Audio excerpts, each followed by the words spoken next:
Hey everyone, my name is Cameron and welcome to my De-Stress with Mistress video.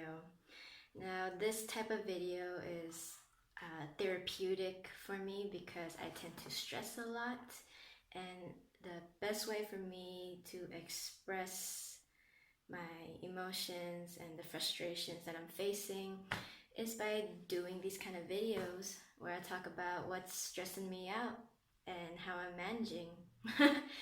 But anyways, today's topic is about anger issues. I have anger issues and I'm doing my best to not let it affect me so easily. In my healing journey, I am practicing patience and calmness. This is very important to me because it helps me to manage my emotions better and how to deal with adversity without being reactive all the time. Back then, I used to be very reactive and I reacted on impulse. So that led me to become very impatient and very frustrated when I didn't need to be.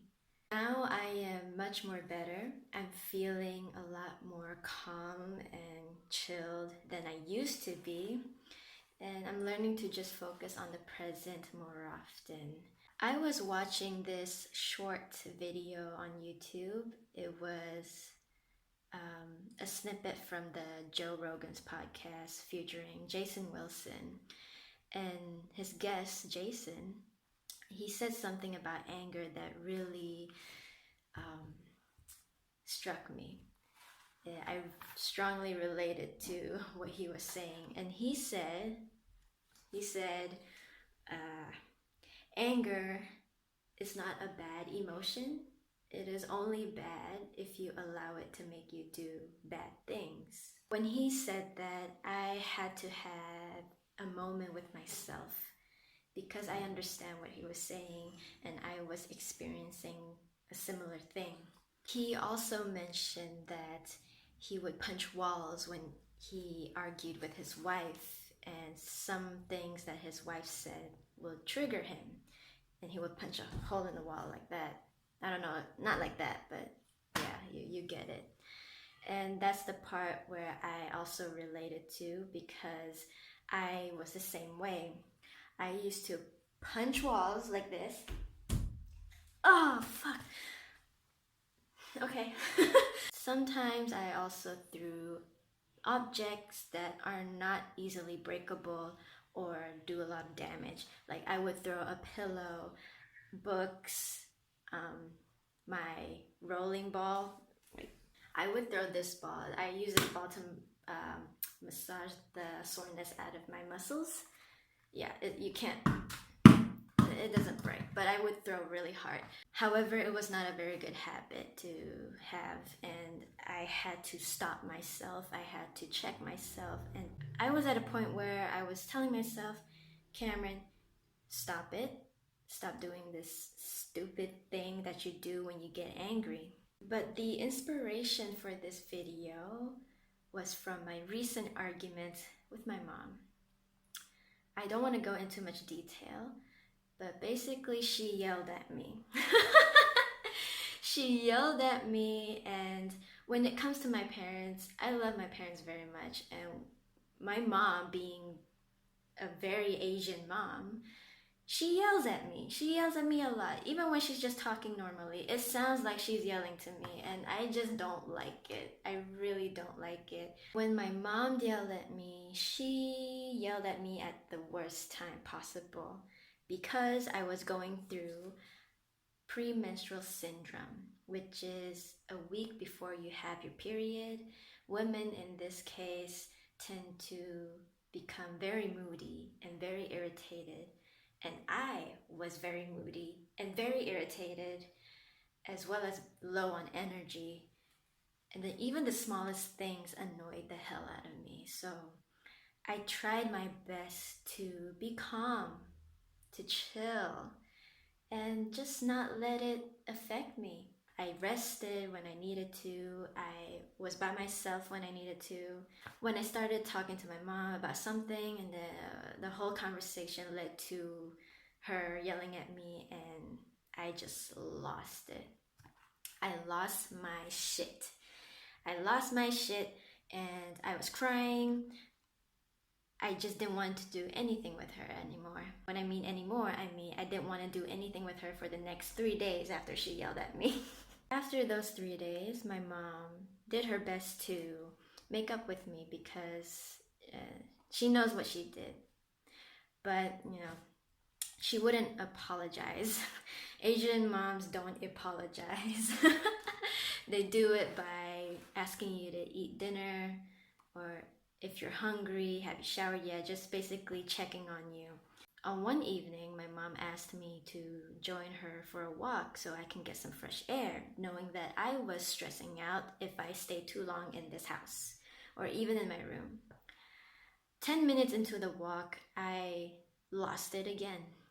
I lost my shit again. I started yelling and screaming at her and blaming a lot of things on her, including the yelling, but also blaming things that were already in the past, like it didn't matter anymore.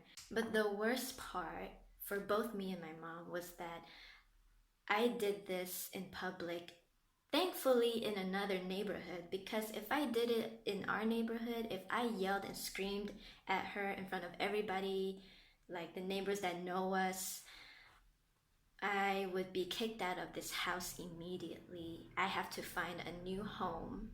I cannot come back to this house anymore.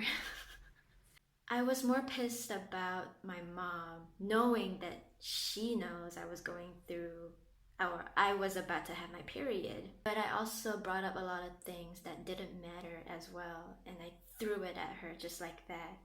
After a while of screaming and yelling and arguing back and forth as we walked back home, my mom kind of made me laugh a bit, and she made up with me and hugged me, which is what I needed.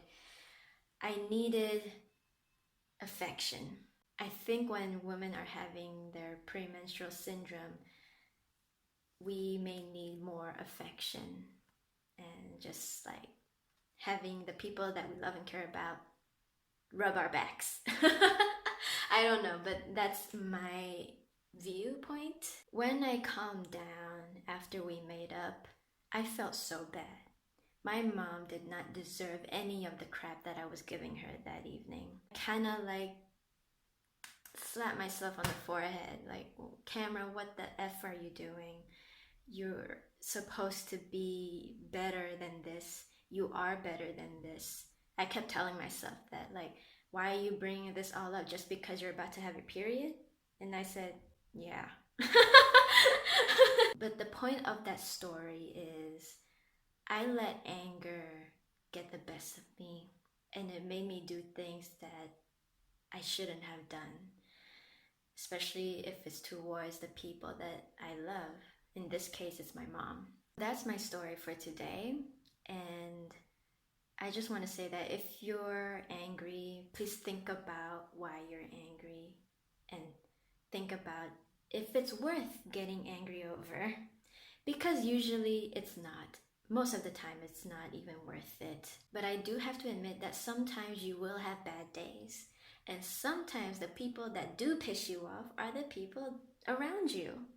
That includes your family, your friends, your partners, spouses. Somebody's just gonna piss you off, and then you just can't help it, I guess. But what you can do, and what I can do, is to just take a step back and control that.